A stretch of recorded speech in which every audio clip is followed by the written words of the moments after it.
வாழ்க, குருவே துணை, குரு அடி போற்றி. நேயர்கள், ஜோதிட அன்பர்கள் அனைவருக்கும் அன்பான வணக்கங்கள். நான் உங்கள் வாழ்க வளமுடன் ஜோதிடர் ஸ்ரீ குரு சுந்தர வடிவேல். இப்போ பார்த்தீங்கன்னா 2025 செப்டம்பர் மாத பலாபலன்கள் ஒவ்வொரு ராசிக்கும் எப்படி இருக்கும், என்ன செய்யலாம், என்ன செய்யக்கூடாது, என்ன விதமான வழிபாடுகள் உகந்ததாக இருக்கும், நட்சத்திர பலன்கள் எப்படி இருக்குது அப்படிங்கிறதை பற்றி முழுமையாக நம்ம விரிவாக ஒவ்வொரு ராசிக்கும் நம்ம பார்க்க இருக்கிறோம். இந்த செப்டம்பர் மாதத்தோட நிறைய விஷயங்கள் நடக்க இருக்குது. அது என்ன அப்படின்னு பார்த்தீங்கன்னா, 4 கிரகங்களின் பெயர்ச்சி இருக்கக்கூடிய மாதம் அப்படின்னா அந்த செப்டம்பர் மாதம் தான்.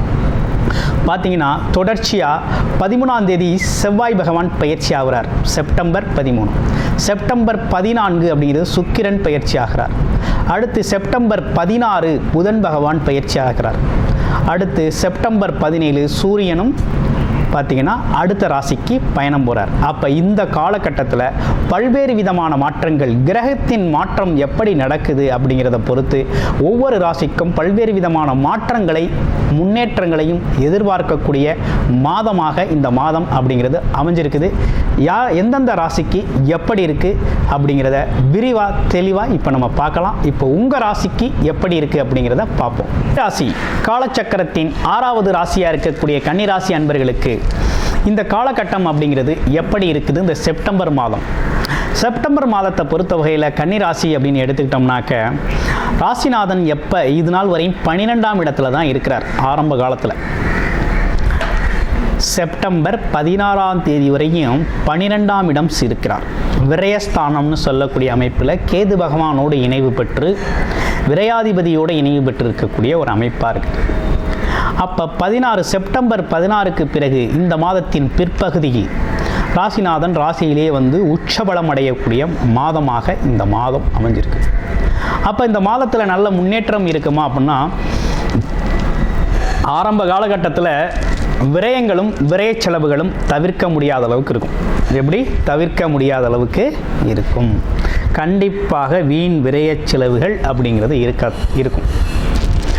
அது என்னென்னா, உடல் ஆரோக்கியம் சார்ந்த மருத்துவமனை செலவுகள், அடுத்து பார்த்திங்கன்னா பயணம் சார்ந்த செலவுகள், அடுத்து பார்த்திங்கன்னா வெளிநாடு வெளியூர் சார்ந்த அமைப்புகளில் உள்ள செலவுகள், சில பேர் தொழில் சார்ந்த முதலீடு செலவுகள், இப்படின்னு பல்வேறு விதமாக ஒவ்வொருத்தருக்கும் செலவுகள் இருக்கக்கூடிய அமைப்பு இருக்குது. கல்வி செலவு, குழந்தைகளோட கல்வி செலவு, படிப்பு செலவு அப்படின்னு செலவுகள் தவிர்க்க முடியாது.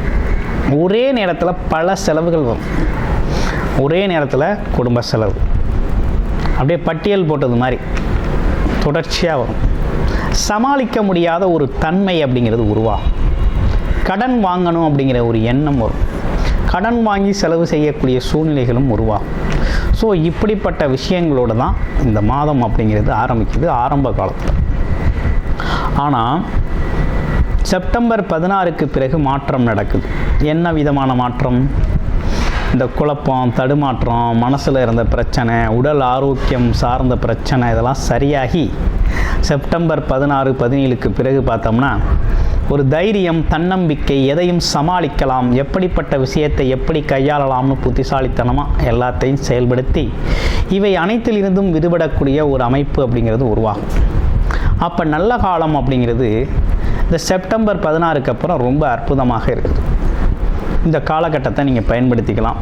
இந்த 12ஆம் இடத்துல இருக்கக்கூடிய சூரிய பகவானோட மாற்றமும் அது எப்போ அப்படின்னா செப்டம்பர் 17ஆம் தேதியே மாறுது. அப்போ சூரியன் 17ஆம் தேதி மாறுறார். அடுத்து செவ்வாய் பகவான் பார்த்தீங்கன்னா 14ஆம் தேதியே மாற்றம் வருது. அடுத்து சுக்கிரன், 2 சுக்கிரன், 2 9 சுக்கிரன் அப்படிங்கிறவர் கரெக்டாக 12ஆம் இடத்துல அமர்றார். அப்போ குடும்ப செலவு, பயணச்செலவு, அப்பாவுக்கான செலவு, பூர்வ புண்ணிய செலவு, குழந்தைகளுக்கான செலவு அப்படிங்கிறதெல்லாம் கண்டிப்பாக உண்டு. அதுலேயும் குறிப்பாக மனைவியோட உடல் ஆரோக்கியத்தில் கூடுதல் கவனம் எடுத்துக்கங்க. அது மட்டும் இல்லைங்க, பார்த்து பேசுங்க. வீண் வாக்குவாதம், சண்டை, வம்பு, பிரச்சனை, கோர்ட்டு கேஸுன்னு போயிடாமல் கொஞ்சம் விட்டு கொடுத்து போகக்கூடிய காலகட்டமாக இந்த காலகட்டம் கன்னிராசிக்கு இருக்குது. கன்னிராசி அப்படின்னாலே புத்திசாலித்தனமாக இயங்கக்கூடிய அமைப்பு இருக்குது. தன்னோட ஆசைகள் அனைத்தையும் எந்தெந்த காலகட்டத்தில் யார் யார் மூலமாக எப்படி சூதனமாக செயல்படுத்தி கொள்ள முடியும் அப்படிங்கிறதெல்லாம் திட்டமிட்டு செயல்படுத்தக்கூடியவர்கள் கன்னிராசி அன்பர்கள். திட்டம் போட்டு வாழக்கூடியவர்கள். உங்களோட திட்டம் அப்படிங்கிறது கொஞ்சம் பார்த்து கொஞ்சம் மாற்றி இந்த காலத்துக்கு ஏற்ற மாதிரி கொஞ்சம் மாற்றம் செஞ்சுக்கங்க. உடலுக்கும் மனதிற்கும் குடும்பத்திற்காகவும் ஆமாம் செஞ்சுக்கிட்டீங்க அப்படின்னா ரொம்ப சிறப்பாக இருக்கும். உங்களோட ராசிக்கு பார்த்தீங்கன்னா கண்டகச்சனி பாதிப்பு இருக்குது, மறந்துடக்கூடாது. கண்டகச்சனி பாதிப்பு இருக்குது. நேராக 7ஆம் இடத்துல சனி பகவான் அழுத்தமான பார்வையை திணிக்கிறார். அப்போ கணவன் மனைவி அப்படிங்கிறது சார்ந்த விஷயங்கள், நண்பர்கள் சார்ந்த விஷயங்கள், கூட்டு தொழில் சார்ந்த விஷயங்கள், போட்டி பந்தயங்கள் சார்ந்த விஷயத்திலாம் பொறுமையாக கவனமாக செயல்படணும். இல்லைன்னா ஆட்சி அதிகாரங்கள்லாம் மாற்றப்பட்டுரும். மனசில் பல்வேறு விதமான சிக்கல்கள் உருவாயிடும். கொஞ்சம் கவனமாக செயல்பட வேண்டிய அமைப்பு அப்படிங்கிறது இருக்குது. சரி, வேற அப்படின்னா எல்லாத்தையும் சமாளிக்கக்கூடிய ஆற்றல் அப்படிங்கிறது உங்களுக்கு செப்டம்பர் 16க்கு அப்புறம் ரொம்ப அற்புதமாக வரும். எல்லாத்தையும் ஒரு கை பார்த்துடலாம். அதே நேரத்தில் தொழில் அப்படிங்கிறது கை கொடுக்கும். செய்கின்ற தொழில் ரொம்ப கை கொடுக்கும். தொழில் வளர்ச்சி அடையும். தொழில் சார்ந்த திட்டங்கள் நிறைவேறும். ஆமாம், எல்லாமே ரொம்ப அற்புதமாக இருக்கும்.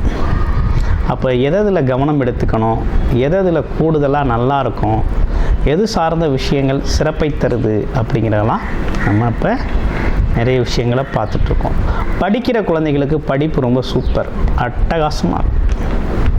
புத்திசாலித்தனமாக படிப்பாங்க. ஆமாம், வல்லவனுக்கு வல்லவன் உண்டு வையகத்தில் அப்படின்னு சொல்கிறது மாதிரி நீங்கள் எவ்வளோ பெரிய அறிவாளியாக இருந்தாலும் உங்கள் கூட போட்டி போடுறதுக்கு இன்னும் கொஞ்சம் பெட்டர். உங்களை விட மூத்த அறிவாளி உங்க கூட போட்டி போடுவார். இருந்தாலும் உங்களை ஜெயிக்க முடியாது. அப்படிப்பட்ட ஆற்றல் கிடைக்கும். புத்திசாலித்தனமான ஆற்றல் கிடைக்கும். அடுத்து கமிஷன் தொழில்களில் ஜெயிப்பீங்க. ஷேர் மார்க்கெட் துறைகளில் இருக்கிறவங்க மறைமுக வருமானங்கள் ஈட்டக்கூடிய அமைப்பு இருக்குது. ஆமாம், பார்த்து கவனமாக பொறுமையாக செயல்படுங்க. அடுத்து வேறு எதுவும் அதிர்ஷ்டங்கள் ஏதேனும் இருக்குதா அப்படின்னா அப்படி ஒன்றும் சிறப்பாக அந்த மாதத்தில் பெருசாக அதிர்ஷ்டங்கள் அப்படின்னு சொல்லிக்கிறது மாதிரி ஒன்றும் இல்லை. 10ல் குரு இருக்கிறாரு. அதனால் அவர் பார்வை அப்படிங்கிறது 2ஆம் இடத்துல விழுகிறது அப்படிங்கிறது ரொம்ப நல்லது. 2, 4 மற்றும் பார்த்திங்கனாக்க 6ஆம் இடத்துல குருவோட பார்வை இருக்கிறது அப்படிங்கிறது ரொம்ப சிறப்புக்குரியது தான். கடன் பிரச்சனையிலேருந்து விடுதலை, வேலையில் இருந்த நெருக்கடிகளில் மாற்றம், வீடு வண்டி வாகனங்கள் சார்ந்த விஷயத்தில் இருக்க தொந்தரவுகள் மாறுறது, குடும்ப அமைப்புகளில் வரக்கூடிய சிக்கல்களை அவரோட பார்வையால் சரி செய்கிறது, மூத்தோர் முன்னோர் அறிவுரைகளால் கொஞ்சம் முன்னேற்றம் ஏற்படுறது, இப்படிப்பட்ட விஷயங்கள்லாம் ரொம்ப சிறப்பை தருது அப்படிங்கிற ஒரு நல்ல அமைப்பு அப்படிங்கிறது உருவாயிருக்கு. ஆமாம், 6ஆம் இடத்து ராகு பல்வேறு விதமான வேலை வாய்ப்புகள், நிறைய வேலை கிடைக்கும். ஆனால் எந்த வேலையும் நம்ம தக்க வச்சுக்க மாட்டோம். இனிமேலாவது தனக்கான வேலையை, தனக்கான திறமை எங்கே நமக்கு சரியான இடமோ அங்கே உட்கார்ந்து உங்களோட திறமையை காண்பீங்க. வாழ்க்கையில் மிகப்பெரிய லெவலில் முன்னேற்றம் அப்படிங்கிறது கண்டிப்பாக நடக்கும். ஆமாம், முன்னேற்றம் உண்டு. அப்போ இந்த காலகட்டம் உங்களுக்கு இப்படிப்பட்ட விஷயங்களை நிறை குறைகளோட கலந்து, இன்ப துன்பங்களோட கலந்து ஒரு கலவையாக இருக்குது இந்த மாதம். அப்போ என்ன செய்யலாம் அப்படின்னு பார்த்தோம்னா, புதன்கிழமைகளில் பெருமாள் கோயில் வழிபாடு அப்படிங்கிறத தொடர்ச்சியாக செஞ்சுக்கிடுவாங்க. புதன் சனிக்கிழமைகளில் பெருமாள் கோவில் வழிபாடு, ஆஞ்சநேயர் வழிபாடு, இது ரெண்டையும் செஞ்சுக்கிடுவாங்க. வாழ்க்கையில் முன்னேற்றத்தை சிறப்பையும் நீங்கள் அடைவீங்க. ஓகே, இப்போ உங்கள் ராசியில் இருக்கக்கூடிய நட்சத்திரங்களுக்கு என்ன பலன் அப்படின்னு பார்ப்போம். முதல் நட்சத்திரம் அப்படின்னா உத்திரம் நட்சத்திரம். உத்திரம் நட்சத்திரத்துக்கு எப்படி இருக்குது அப்படின்னா, வெளிநாடு வெளியூர் பயணங்கள் போகிறது நல்லா இருக்குது. வேலைக்காக தொழிலுக்காக போகிறது அப்படிங்கிறது நல்லா இருக்குது. தொழில் பிஸ்னஸ் சம்மந்தமாக போகிறது அப்படிங்கிறது நல்லா இருக்குது. கையெழுத்தாகிறது அப்படிங்கிற ஒரு விஷயமும் நல்லா இருக்குது. அரசு காரியங்கள் சம்மந்தப்பட்ட விஷயங்கள் கொஞ்சம் அலைச்சலாக இருந்தாலும் பிறகு அதில் ஒரு வெற்றி முன்னேற்றம் அப்படிங்கிறது உருவாகும். அடுத்து ஹஸ்தம் நட்சத்திரத்துக்கு எப்படி இருக்குது அப்படின்னு, எடுத்த காரியங்களில் எடுத்த முயற்சி வெற்றி அடைகிறது. இளைய சகோதர உறவுகள் உதவி செய்கிறது. ஆமாம், அது மட்டும் இல்லாமல் சிறு சிறு பயணங்களால் லாபம் கிடைக்கிறது அப்படின்னு பல்வேறு விஷயங்கள் உங்களுக்கு நல்லபடியாக அமையுது. அடுத்து சித்திரை நட்சத்திரம். சித்திரை நட்சத்திரத்துக்கு எப்படி இருக்குது அப்படின்னு பார்த்தோம்னா, முயற்சி, வெளிநாடு வெளியூர் போகிறது, அதற்காக முயற்சி எடுக்கிறது. ஆமாம், பயணங்கள் அதிகரிக்கிறது, பயணத்தால் லாபம் பெறுறது, இப்படிப்பட்ட விஷயங்கள்லாம் உங்களுக்கு நடக்கிறதுக்கு இருக்குது. தேவையில்லாத அசிங்கம், அவமானம், வம்பு, சண்டை இதெல்லாம் வந்து பார்த்திங்கன்னா இந்த காலகட்டத்தில் அதுலேருந்து விடுபடுறது, ஒதுங்கி நிற்கிறது, இப்படிப்பட்ட விஷயங்கள்லாம் உங்களுக்கு சிறப்பை தரும். அது மட்டும் இல்லைங்க, எப்போதும் இல்லாத அளவுக்கு ஒரு முயற்சி, ஒரு சுறுசுறுப்பு, ஒரு முன்னேற்றம், எதையும் பார்த்தவொடனே உடனே செய்யணுங்கிற ஆர்வம் அப்படிங்கிறதெல்லாம் உங்களுக்கு அதிகமாகவே வரும். அப்போ முயற்சிகள் கை கொடுக்கக்கூடிய காலகட்டமாக இருக்குது, அதிர்ஷ்டத்தை தரக்கூடிய காலகட்டமாக இருக்குது. அப்போ எடுக்கிற உங்களோட முயற்சி தான் உங்களுக்கு அதிர்ஷ்டம், உங்களோட முயற்சி தான் உங்களுக்கு அதிர்ஷ்டத்தை தரும், முன்னேற்றத்தை தரும் அப்படிங்கிற மாதிரி இருக்குது. ஆக மொத்தத்தில் இவை அனைத்தும் இந்த கிரக மாற்றங்களால் ஏற்படக்கூடிய கோச்சார நிலை பலன்கள். உங்களுடைய பிறப்பு ஜாதகம் நீங்கள் பிறந்தப்போ கிரகநிலைகள் ஒரு அமைப்பில் இருந்திருக்கும். அந்த அமைப்பில் ஒவ்வொரு காலகட்டத்திலையும் ஒவ்வொரு கிரகத்தின் ஆதிக்கம் அப்படிங்கிறது ஒவ்வொரு காலகட்டத்திலையும் மாறி மாறி வரும். அப்படி பார்க்கையில் உங்களுக்கு தசாபுத்தி அமைப்புகள் என்ன நடக்குது, நீங்கள் பிறந்ததிலிருந்து இப்போ எத்தனை வருடங்கள் போது இப்போ யாரோட ஆதிக்கம் உங்களுக்கு அதிகமாக நடந்திருக்கு, எந்த கிரகத்தின் ஆதிக்கம் அதிகமாக இருக்குது, அப்போ எது சார்ந்த விஷயங்கள் உங்களுக்கு இந்த காலகட்டத்தில் சாதக பாதகங்கள், எது சார்ந்த விஷயத்தில் முன்னேற்றம் இருக்கும், எது சார்ந்த விஷயத்தில் பாதகமாக இருக்கும், இப்போ எது சார்ந்து நம்ம முயற்சி எடுக்கலாம் அப்படிங்கிறதெல்லாம் நீங்கள் பார்த்து தெரிஞ்சுக்கணும். அப்படின்னு உங்களுடைய பிறப்பு ஜாதகத்தை பார்த்து தெரிஞ்சுக்கணும் அப்படின்னு விருப்பப்பட்டீங்க அப்படின்னா டிஸ்பிளேல தர நம்பருக்கு கால் பண்ணி அப்பாயின்மெண்ட் ஃபிக்ஸ் பண்ணிக்கிட்டு உங்களுடைய பிறப்பு ஜாதகத்தை நீங்கள் பார்த்து தெரிந்து கொள்ளலாம். நன்றி, வணக்கம், வாழ்த்துக்கள்.